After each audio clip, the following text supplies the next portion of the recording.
Good morning, good afternoon, good evening, whenever or wherever you are in the world. My name is Mark Edwards, and this is the Channel Zone podcast. Today, I'm delighted to welcome Heather Harlos. During her time in the tech community, Heather has built a strong reputation for helping vendors, partners, and channel organizations actually make go-to-market strategies work in the real world. Heather has spent years at the intersection of channel marketing, partner enablement, branding, and go-to-market execution, working with organizations that understand a simple truth. Great technology alone is never enough. You need clarity, alignment, and the ability to empower partners to succeed. Heather's known for combining strategic thinking with practical execution, helping channel ecosystems reduce friction, improve engagement, and create programs that partners actually want to participate in. More recently, she's been recognized by CRN in their 2026 Channel Chiefs list as one of the most influential leaders, helping to shape partner-driven growth across the industry. Congratulations on that, by the way.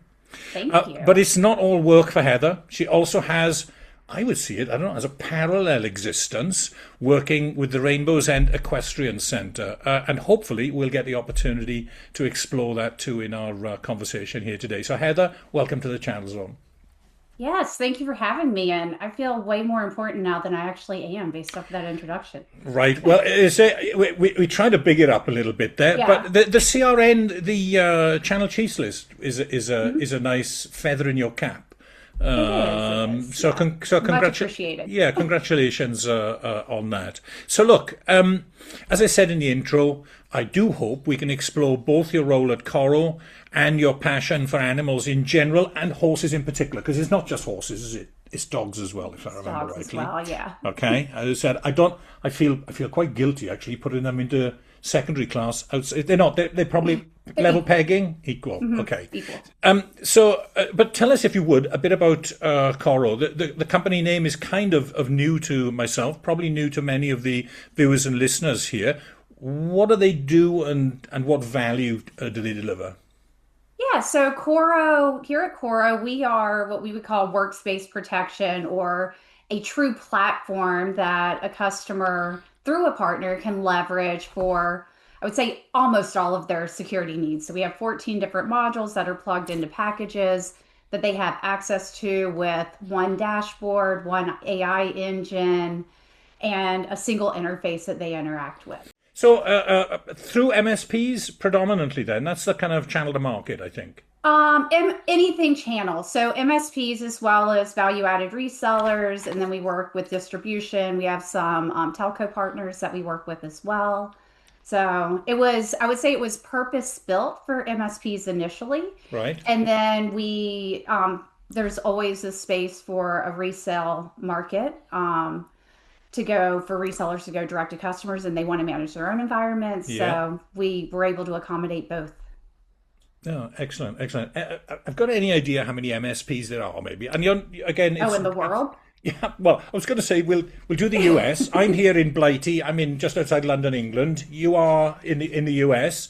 Your territory, though, are you global or are you? We're global, yes. So Coro are global, but your responsibility is global as well. It's global as well. Mm-hmm. Right. Okay. So do we know how many MSPs there are?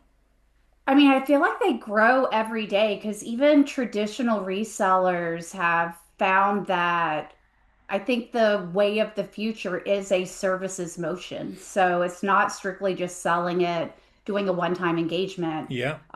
Really, they're looking for how do they get stickier with their customers? How do they add value? Especially where companies have constrained resources or lean IT teams. In that case, a lot of times they don't have the time or the people to effectively manage a full ecosystem of security vendors. So they're looking for either partners to lean on or a solution that is built for that type of organization that will help them scale and not bog them down to the point that they burn out. Yeah, and reduce the number of vendors, because in the security stack alone, I'm sure even a few years ago, in conversation, I was doing some work with Microsoft at the time, they were saying that, companies had, I don't know, 50, 60, 70 different vendors that they were working with. Seems kind of ridiculous. It's not manageable at all. No. And when they all don't natively talk to each other, you can imagine the alerts that are coming through from each one with no true correlation from one to the next one that Yes. just becomes noise that a person can't keep up with, which is where bad things happen. So, Yeah, yeah. So I said there's clearly many thousands of MSPs out there. I'm yes, also intrigued, by the way, in just how many vendors are there in the cybersecurity space. But we won't go it's a there. As I lot. said, Yeah. there's again far too many. But so okay, I've also I think on the website there was a mention of lean IT. That was a phrase that I'd not. Yeah. The language in the channel all seems to be changing as well. It's interesting that you mentioned reseller. You know, I'm of that value added reseller Hmm. era. But lean IT is something that I'd not come across before. Can you just expand on that? Yeah. What is lean IT in an organization? Yeah, and this is my definition of it. It's not Okay. necessarily anybody else's, but the way I look at lean IT is less based off of the number of employees they have in an IT organization, but the actual resources in comparison to the size of the organization or the complexity of the organization. So if you could look at SMB.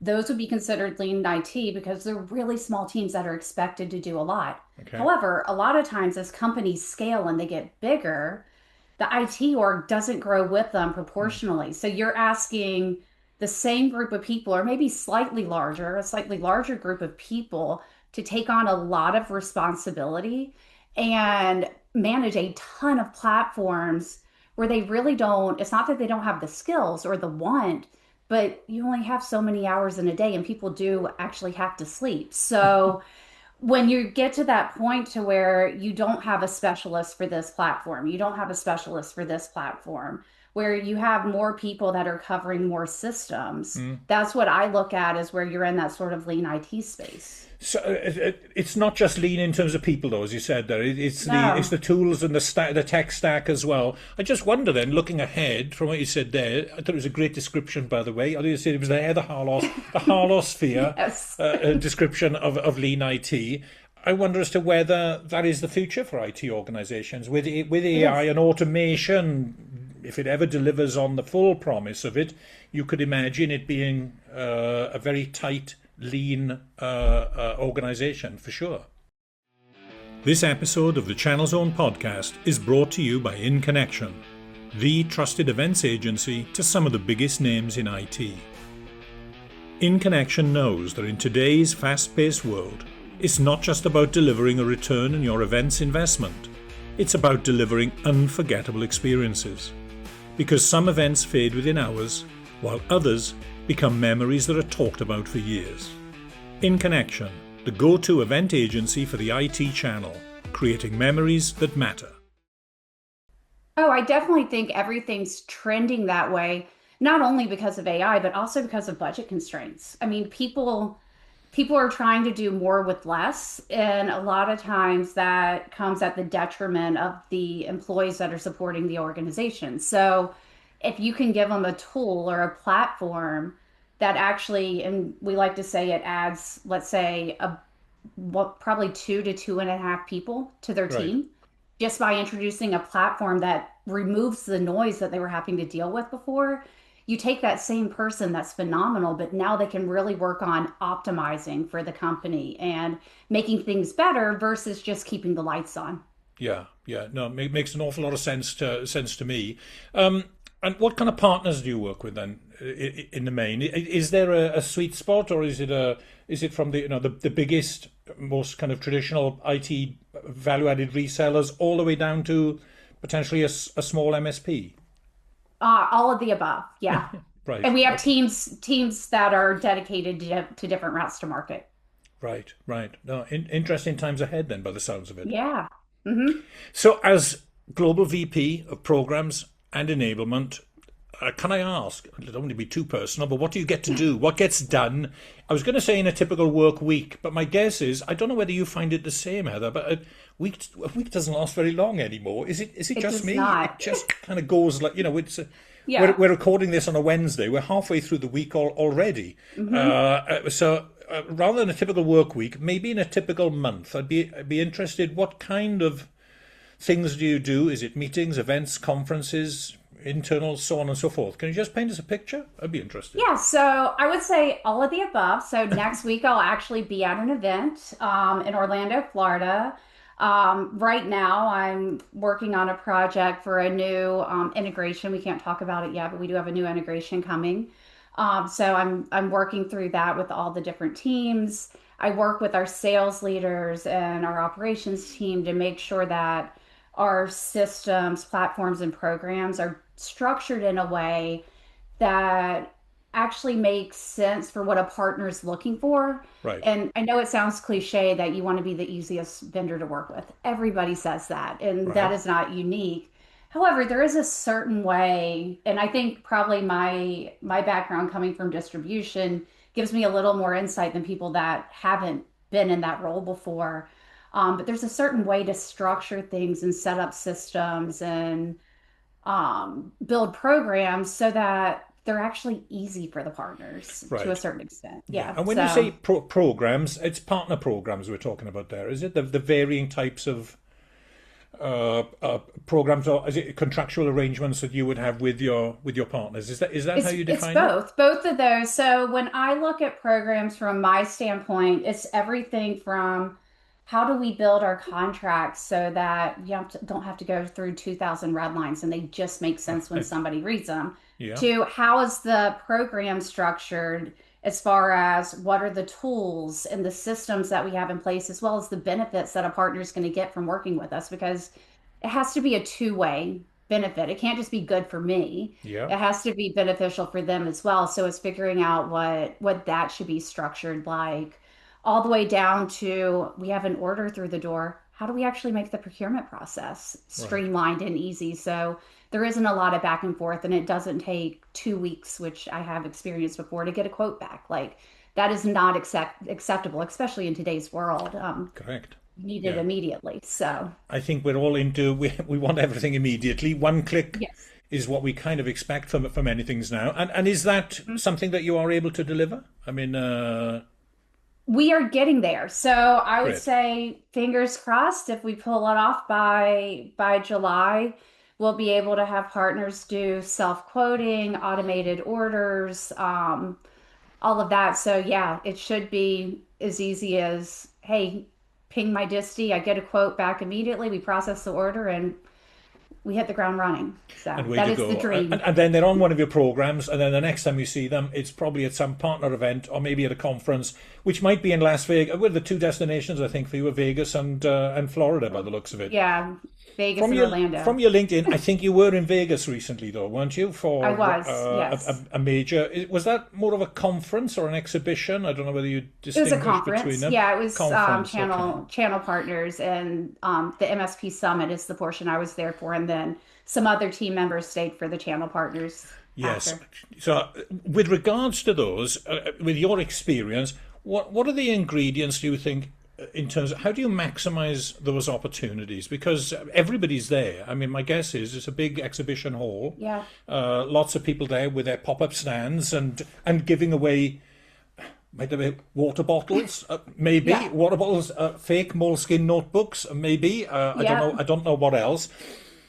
What are your thoughts? How do you potentially make the most of that opportunity in going to managing those events? I'm assuming Hmm. it costs an awful lot of money to actually be there. Yeah. How to optimize it? What are your thoughts? Yeah, I think people put too much weight on the booth and the like we call it shaking hands and kissing babies, like that portion of the event where people are Yeah, coming by maybe to get your swag. Hopefully they want to learn about you at the same time. But I think people would put too much weight on that and don't focus enough on the networking opportunities at right. events. Yes, That's where you build relationships. That's where you take, yeah, they saw your logo in the pavilion, but that's where they learn who you are as a person. And even today, people want to work with people. And if you're nothing more than a logo and there isn't a human touch point at some point in time, there's no real relationship. And we all know the channel's built on relationships. yeah, So I think when you go to any event, you have to look at that. Are you out, not that you have to be drinking, but are you having a water or a fake cocktail where everybody else is having cocktails at the bar with people at night and building relationships and having conversations and not only learning about their business, but learning about their families and what they do for fun? Because then when you go follow up with them after, you have a reference point. Yes. And when they, not that they think, when they know that you actually care about them as people, I think they're more likely to work with you. Yeah, no, I say the people buy from people, and I think it's odd you said even today, but I would say it's more though, more than ever. I think Yeah. people appreciate that, and the industry itself, I would have said, is so intense, so complex and complicated, and I think one of the only differentiators I would have said is you as an individual. How do you come Yeah. across? How do you engage with that other person? And none of us can get on with everybody, but I'm assuming you're part of a team. You've got plenty of others Yeah. there as well who can kind of pick that up. But again, it's with those exhibitions. My experience of Vegas is exhausting, but that might So be tiring. because it's a what is it for us? It's like a 12-hour flight to get there. Yeah. Yet not It's for it's you. it's 6 hours, 7 hours, something like Right, that, I think. right, But yeah, okay. But it's flat out. It's from literally, you know what I mean? It's a long, they don't busy sleep. day. And I think socially, as I said, it can be exhausting as well, can't It it? I mean, at is. the end of the day, you just want to get back to your room and kind of conk out, really. Yeah, Only to find you've got 6 hours before you're due back down for breakfast. exactly. Because breakfast is a good Exactly. time as well for your networking. Yeah. So as I said, I agree because I think the stands in the, as you said, the pavilion, they're not much of a muchness really at the end of the day. Is a formula to it Hmm. that I think everybody kind of follows. So no, I agree with you. The differentiation perhaps is the other people. So fantastic. Thanks for that. Um, Yeah.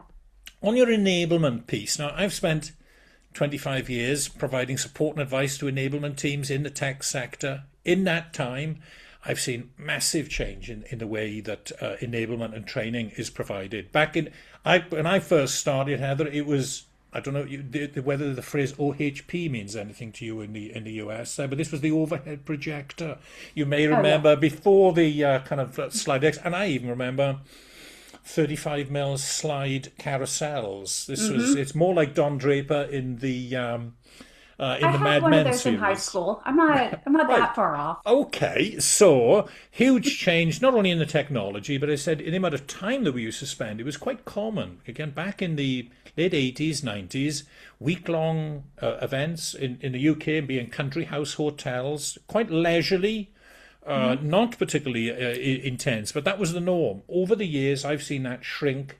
It went from a week long course to 3 days, 3 days down to 2 days, 2 days to one day. I think you can see where I'm Yeah. going.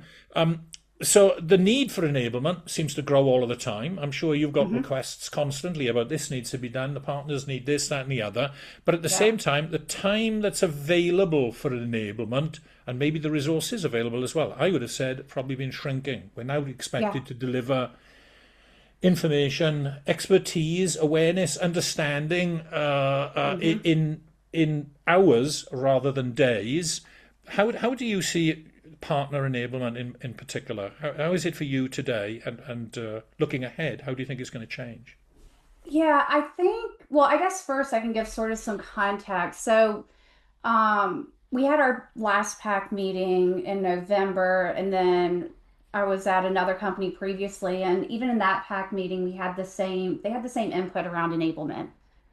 The enablement allocation a partner is willing to invest is relative to the role and your importance to the organization, but largely the role. So they're like, hey, we're more than happy to have our sales teams go and do your certification, as an example. Yeah. However, they're bringing money in the door, so that certification shouldn't exceed more than, say, 2 hours, maybe three, Two. max. Like to actually get for them to be able to do your pitch, because that's really what you want a salesperson to be able to do, your pitch and have Yeah. a basic understanding of your product. When I asked them, I was like, okay, we can make that work. It's like, okay, so what about your technical people? Mm, And you have mm, to split that into two groups. So you have your pre-sales engineers. yeah. The number that everybody landed on was 6 to 8 hours. So Okay. split over, it could be split over a week. You could do it in a full day, but that was kind of what they said because every minute that they're doing your course, and you have to remember, every vendor's asking them to do their course, they're not out supporting their sales team selling. So that was sort of the framework for that. And then when you move into post sales engineering, that's where they're Hmm. willing to invest real time Oh, right. Okay. if they see an opportunity to build services around you. Because when they build services around you, they're making money on those services. They aren't a charity. They aren't doing it for free. So they can actually quantify the hours of investment into something that actually directly turns into revenue tied to that training. And I think that's Right. sort of the key. Can you tie the training to revenue generation directly? And Yes. that's how you get buy-in. Now, that's sort of how I think about how long we can kind of build tracks too. The shorter, the better. They're more likely to do it, and more people will do it if you can get it done shorter. But I also you have to think about not trying to get it all done in one day Hmm. or with one medium. So what we're working on here now, and I'm stealing a name that I used at a previous company. I won't call it that when we go to market, but I'm calling it like internally fast path. So think about somebody who just got onboarded. What they need in their first 30 days is different than what they need in, say, 30 to 60 days or 30 to 90 days is different than what they need from that 90 to 180 days. So what I'm doing is building essentially journeys with micro learnings in between. So small courses to get them up and running in the beginning, to get them certified, to get them comfortable. But then you have human touch points at each step. And what that does is it takes it from where, hey, Mr. Partner, you need to go do these 20 things or Right. 30 things to be successful with us. No, in your first 30 days, you really only need to do these three.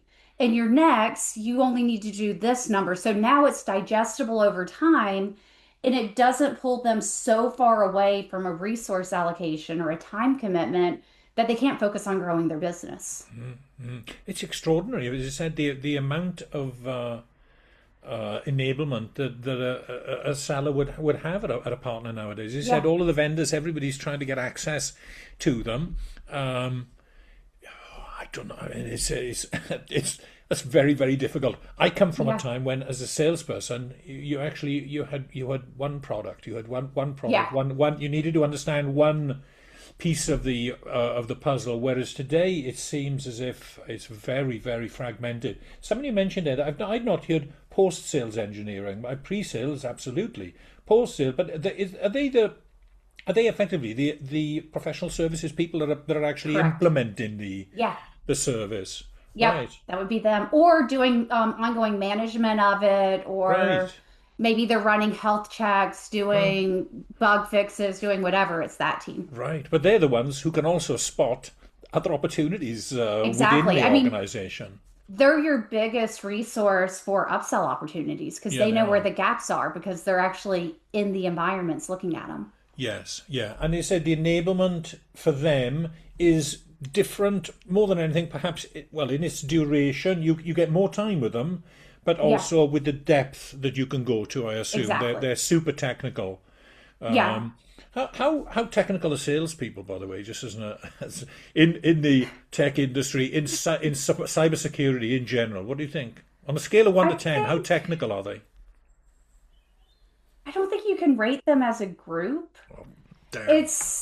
I'm sorry. So you have some people that are more technical than others. Like if you go into an MSP world, sometimes your salesperson is your delivery person, is your Yes, yes. Is the like founder they is do. the main Yeah, I rainmaker for mean, the business? yeah, Yeah. especially for small ones. So they're very technical. And even when you get into the resell world, I actually think some of the most successful salespeople are more technical than the others. So, not that they have to know how to go in there and code something and configure it, but they are able to understand the technology and the business impact of that technology to an organization because if you're just pitching and you don't really understand what you're pitching to, and you don't understand the technical gaps or the shortfalls that Yeah, yeah. you're trying to solve for, I would call that getting lucky, or maybe you're really charismatic and people like saying yes to you. There's a lot of that out there, But Heather. A lot of that there is goes on.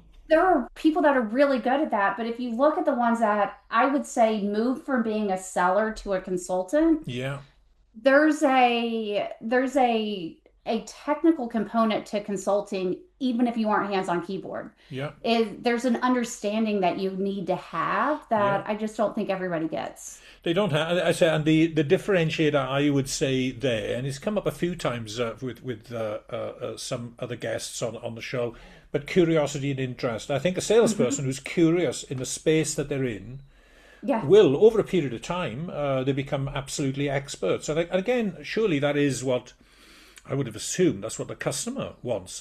yeah, They want to buy from somebody who absolutely knows what they're talking about, yeah. and not just somebody who maybe can send you a document to sign, but doesn't have the depth of understanding. So curiosity and interest in the Hmm. sector itself, I think, is hugely important. So, can I Agreed. ask you about marketing? I know it's not in your Yeah, current role, but you've done plenty of I marketing have. Yeah. over the years. So I have spent no time in marketing. I don't know marketing at all well, but if you think about it, I must be as a consumer. I'm a recipient of marketing, but I do know a few marketeers within the tech world, and it does seem to me that they tend. It's just because they're marketeers. They see marketing all around them.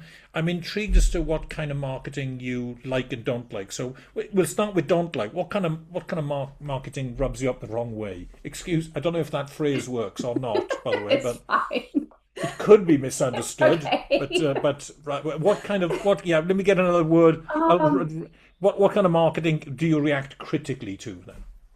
I would say the the companies that are doing what everybody else does. Right. So you can look at companies and you can see that there was no real thought or creativity put into it. It's like they're just putting words on a page. Yeah. Like, and they think they'll work.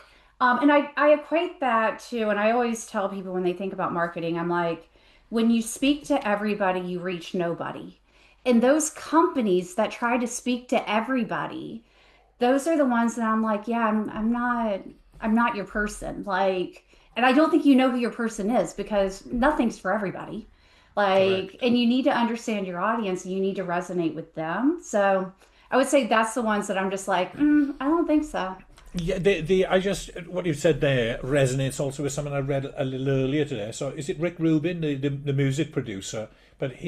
he was also he was making a comment about why movies aren't as successful or as effective as they were, let's say, 20, 30 years ago. Hmm. He says because the people making the movies are just constantly trying to think what do the viewers want to see. He sees, and whether you would see marketing as art, I don't know. I think there must be. It's kind of it's the artistic type people that probably go into marketing of Yeah. other business functions. He says that the real the real artist basically does something that they like and Hmm. hope that other people like it too. But if you try and satisfy everybody, you probably end up satisfying nobody.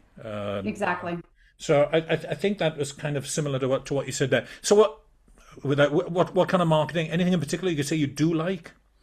So I will say I am a sucker for guerrilla marketing tactics. So those Oh, off the wall, what in the world makes you sort of question. An example of one that actually got me to go to a restaurant and still eat there today. There was a billboard in the town that I live in that says, and I will apologize to people before I say this. It is not inappropriate, but again, it may not make everybody happy. But it said, there's a place for all God's creatures next to the mashed potatoes and gravy.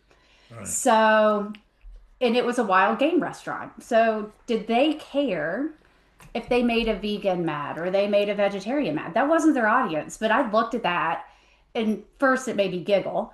But then I'm like, I've got to check this place out. And honestly, I had kangaroo there for the I first was going to time, say and wild game is yeah, right.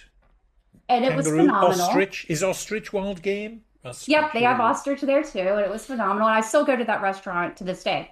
Had I not noticed that billboard, I probably never would have known it existed because it's not on a street that you ever drive down. Like it literally is sort of off the beaten path. Right. But a phenomenal place to go to, and it was them knowing their audience and who that billboard would resonate with Yes. that got people to go there. And Another more recent example of that is, and I don't know if Popeyes made it to the no. UK. Is that like So a we have chicken? It's like a Popeyes. chicken. Is it little chicken It pieces? is. Yes. Yeah, Yes. so we have Popeyes and we have Chick-fil-A here in the South I've been to and throughout the Chick-fil-A. US. Yeah. And the town, another one, they did a social campaign, but they also, in front of the restaurants, you know how you have the signs in front of a fast food chain, they put the letters up or whatever. Yeah. So they literally were in a battle back and forth on their signs, changing every single day. And then they had a social media campaign sort of, and they were just ragging each other back and forth, but it was the way they did it and the engagement they got from it. So I was driving down the street to go to the store one day, and on the sign of Popeyes, it said, "Don't worry, we still have chicken on Sundays." Correct. And that's because Chick-fil-A's Correct. off on Correct. Sundays. Well, the very next week, Popeyes ran out of chicken fingers. Like, so many people went there because of that. Right. They didn't have enough inventory. That day that they knew they ran out of chicken fingers, it's like, don't worry, we never run out of chicken. Like, but they started doing Tit for stuff tat. back and forth. It was a tit for tat, but like the way they used that and the engagement they got both on social but also just local people reading it, and they had stuff like that going all over the US at the same time, was brilliant because it didn't cost anything. Yes. One, so it's completely free, but the amount of advertising both companies got out of that and the amount of Yeah. attention, Yeah. you couldn't Yeah. buy that. Yeah. Yeah. No. No. It reminds me a little bit of the old Pepsi challenge or whatever it was in Yeah, terms of the contrast side of things. But this sounds more natural and organic. Although probably yeah. there's I don't know, there's some marketing executive behind it taking credit for Oh, this 100%. amazing kind of Well, and viral I marketing. would not be surprised if Popeyes and Chick-fil-A got in a room together and said, "Hey guys, Yes. what do you think about this?" But Yeah, yeah, we can both win. Chick-fil-A have made it to the UK because again, when I come over to the US, I have been there, but Popeyes is not over here, and I think this is the first Chick-fil-A in the UK. And I did check, and it's closed on Sundays here as well. I yep, thought maybe that was going to be an American thing. There's not many restaurants. Well, there's probably not many restaurants in the US that close on a Sunday anyway. no, I mean, much of it is definitely not fast 7 days food. a week. No, that's right. So yeah, they're doing the same here, but it's only recent. I think the first store has opened up literally in the last couple of months. Yep. So I mentioned earlier about the rainbows and spelt strangely, by the way. Is this It's like the reins on a bridle. So we thought it was creative. all right? Every time Okay. we write down an address or give it to somebody, they try to spell They check it for they us. But question it yeah. for you. Yeah, yeah, yeah. I kind of guessed it, but I thought I'd ask. But I had on the third series, we had a lady, Donna Joyce of Octa. She talked about her early life in the world of kind of high level equestrian sports. She definitely Mhm. feels that her life spent grooming, caring for, and riding horses taught her many, many things that have translated beautifully into her professional life in kind of, in the tech world. So you've done, I think it's more than 20 years, as I said, it's like a parallel Yeah. existence. This is something outside of the professional world of work. You've kind of dedicated yourself to Rainbow's End Equestrian Centre. Uh, for our viewers and listeners here, can you tell us a little bit about Rainbow's End, the centre itself, and then similarly, are there lessons that you have taken from your time spent in the equestrian centre and with horses that translate into the world of work? Yeah, so I actually grew up, it's my parents' farm, and I've worked on it literally my whole life. So just sort of to tell you when I started, before I could walk, my mom would put Mm, me on the horse with her. I would grab the reins, and literally, you should not do this with your child. I don't recommend it. My mom wasn't the safest when it came to that stuff. But I would grab the reins and we would go jump a course of jumps before I could actually walk. Like she would hold wonderful. me, I'd steer the horse. So I've never known anything else. And she was my first trainer before I, But she would have carried you as well as yeah, you know what I mean. I'm sure not for the later yeah. periods of pregnancy, but early on, That, and I would have said, I don't know, that must be something unique to it. I've never experienced it. I'm too big to get on horseback, I think. But the motion itself must be quite unique, and they play Mozart to children in the womb. I would have Yeah. said the motion of being on a horse would perhaps similarly affect you. You certainly, it Yeah, I brought it have brought no out something clue. in you. So Yeah. is your parents? Am I right in thinking then? Am I imagining luscious green? This, I don't know what season it is with you there now. We're kind of springtime here, but maybe it's Yeah. similar with you. But Same. beautiful green rolling kind of Hmm. hills, trees, fencing, white. I don't know whether it's the kind of image I have Yes. in my mind. There is that the Rainbow's End That's the Equestrian world. Centre. Yeah, that's the world I grew up in. Brown fencing instead of white fencing, but everything else was the same. Super wonderful. Yeah. And so, which parts of that do you think then have translated across in your experience? What do you learn from horses that you can use in the workplace? Yeah, I think there's a couple things. The first is you're always there's one certainty in riding horses, and that's that you're going to fall off. But when you fall off, you learn from it, you dust yourself off, you get up and you get back on and you try again, but you don't do the same thing. What did you get right that time? What did you get wrong? What made it go wrong? You fix it, you self-correct, and you keep moving forward. Right. Because the one thing with riding is if you fall off and you don't get back on, most people that do that never ride again in their life because you have that fear like, oh God, it's going to happen again. When you get right back on and you keep moving forward, you realize, I may have a bruise, but it wasn't that Yes. bad. It wasn't the end Yes. of the world. Like, and you learn from it. So I think that translates very closely to one, your willingness to take calculated risks because Right. you don't want to do something stupid, but there is a level of risk that you need to take to be successful. Interesting. Yeah. And when that doesn't pay off, it's not the end of the world as long as you know how to adjust, make those small modifications to continue to move forward in the right direction. So I would think that's a huge one, but largely the way I think about that is when I fall off of a horse, I learn something, I get back on and I keep going. Yes. Um, the other one is when you're communicating with somebody or something that can't speak, you realize how much the little things that you do can actually impact other people. So when I was training kids, the first thing I would teach them to do, never let your teeth touch when you're riding. Because when your teeth clench, your back tightens. Then the horse infers that as you being nervous. Well, guess what? If you're nervous, the horse is nervous. So I think about things the same way. Like you're going to have tough conversations in business, you're going to have people that frustrate you. Well, what are you doing with your body that is going to compound that so that it just explodes? Or are there things like take a step back, take a deep breath, make sure you aren't clenching your teeth because that when people get frustrated, they do that too. And a lot of times, something that could become very volatile can be diffused very quickly, and everybody becomes stronger for it. Right. Yeah, but just being relaxed, as I said, but it's similar what you said there to somebody, but it might also be a case with a dog. I was bitten by a dog as a young boy, and for Yeah, many many years, I just said I would if I went to people's houses and they had dogs, I would one of the first things I'd ask, can you put the dog in another yeah, room? Now we've since then we've had two dogs. They're no longer with us, unfortunately. yeah. But I now know the wonders of the relationship Hmm. with animals and with dogs in particular. So it did strike me, as I said, that because they can't speak, they have to pick up on all of our physical cues, Hmm. and even to the point of what you're saying there, the horse could sense through your clenching of your teeth and through your spine and how that connects onto the saddle, and I suppose Yeah. basically on the horse could tell those things Hmm. and would react as a consequence of it, which Yeah. is Now you do have those old 30-year-old horses that you just can't phase because they've been everywhere. But when you're on a younger horse or a horse that's more spirited in nature, it could make and break a ride because if your horse gets nervous, they aren't thinking. Just like if you get nervous, you stop sort of thinking and you start reacting versus intentionally doing things.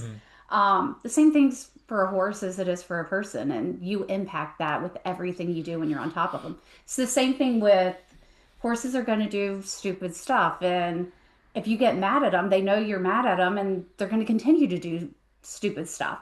Hmm. If you quickly correct them, but then you just go back to like, hey guys, we're friends, let's keep moving forward. They're like, okay, that was cool. I won't do that again. It wasn't that bad, but like, yeah, I don't want to do that again. But Yeah. they don't get nervous about it. No. Is there a I know all dogs are different, but each dog has a personality. Yeah. Horses, I'm assuming, again, Oh, 100%. grand, they're extraordinary beings. But Yeah. are they? Is it the same as a dog's personality? You know what I mean? As dogs are different personality, but or is a horse something very uniquely different in some way?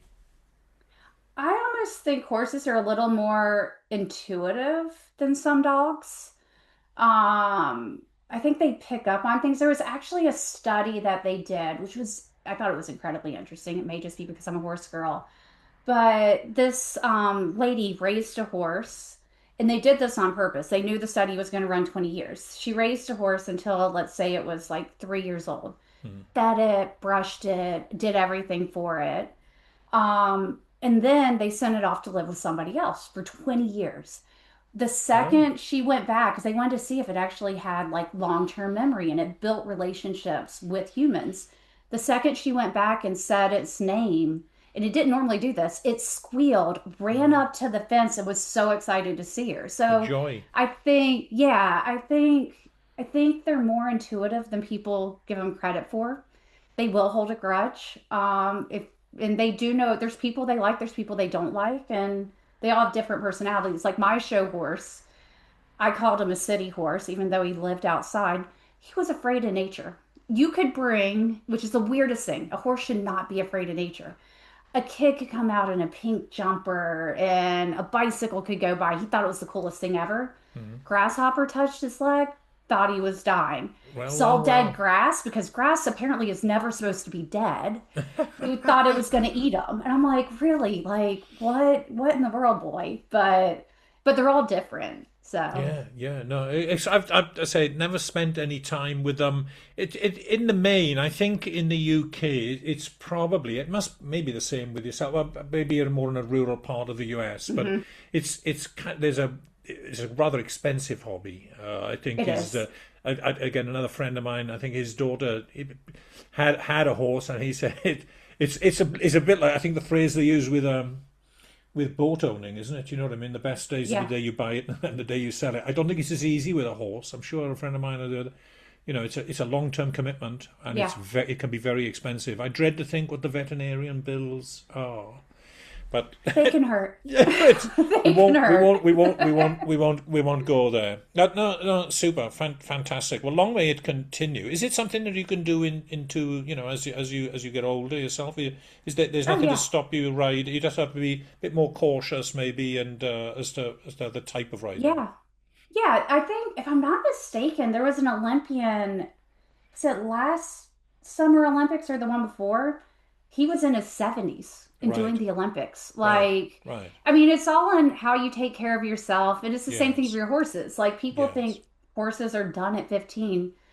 I was showing one of my competition horses until she was 28, but it's right. because she was taken care of and Yeah, yeah, yeah, treated yeah, yeah, well. yeah. And it's the same thing with people. If you take care of yourself and you You can stay ride. healthy, Look, I you can think the ride Queen forward. was riding until Yeah. a very very Now, late age, and there was another lovely element, which just goes to show, they say perhaps the royal family's love of horses. But I don't know if you saw it when Prince Philip at his funeral. I think he was just trying to think. There was two parts. I'm sure the coffin at one point went in his estate Land Rover, but also another one because he was more into not riding. He was into, I don't know what he called, some kind of wagoneering, some kind of. yeah. It wasn't a form of racing, I suppose, but Hmm. I think that one of the things that he had on his coffin was the box of sugar that he would use to basically feed it. Just a lovely Yeah. little sign, as I said, of love and appreciation for animals, which Hmm.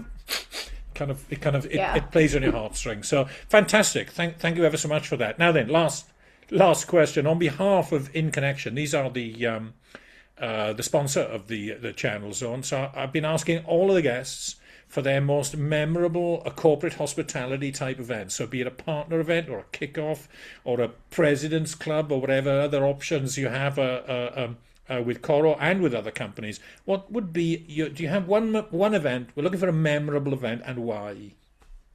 Yeah, so it was when I was at Cinex and we were doing our big partner conference, and one of the event managers came up with an idea that everybody was like, this is way too crazy to work.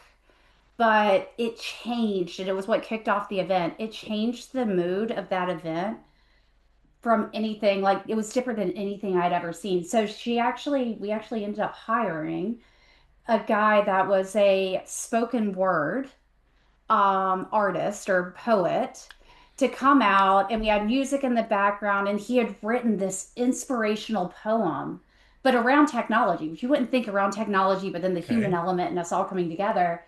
And his words kicked it off without a person on stage. You just, and then like, those moments, and I don't know if you've been to a concert where an artist goes from singing something loud to something just on the guitar and the whole room falls silent. This was that same moment in that room where everybody was silent and just drawn into what he was saying as he entered the stage and finished it, and the energy built. But it still to this day, I thought that was one of the best openings of And a that was the opening, conference. right? It Amazing, was right? first word. Nobody had been on stage yet. Literally, first thing anybody saw. And it was the last thing they saw at the end. And I just saw it bookending that No, story. brilliant, The here brilliant. we are, we're coming, we're going to do this, to hey, now let's take what we've learned and go take over the world, if you will. Was brilliant. You got me there with the end, Pete. As you said, Yeah. say on its own at the front end, I just go, oh my God, that's weird. That's just strange. Hmm. But as you said, it's set a tone. It would have stood out. People would never have Yeah. seen anything like it. And I haven't seen And it it said, since. and if you could bring it back at the end, as you said, as a counterpoint and to bookend it, no, that's the chef's kiss, It basically. I was. think, It isn't was it? On that, wonderful. on the music front, by the way, on that one, I just don't know. Billy Strings, do you know Billy? So that I do. I've actually seen him. It was a charity fundraiser, maybe 150 people before he was big. oh, Yeah, so he's phenomenal he's on the phenomenal. strings, I went to like see him in the crazy Albert good. Hall last year. As I said, he's been in the UK a few times. I only came across him online. Dust in a Baggie being the kind of big song. I think Yeah. I came across that. I'm a guitar player. You might be able to tell, but he's an Hmm. extraordinary player. But also, live in concert, he can go from. There's nothing raucous because there's no drummer in the band, but they can Yeah. go from a kind of big. Actually, it's quite psychedelic in places. But then all of a Hmm. sudden, it'll just be him singing or him and a guitar. Yeah. The contrast is amazing. So Hmm. super. Okay, well look, that's us done here for our time together. Awesome. Heather, thanks ever so much for being here with us. Much appreciate your time, and hopefully we'll get to do it again at some point in the not too Yeah, distant I look future. forward to it. Until then, Thank you for all the having best. me.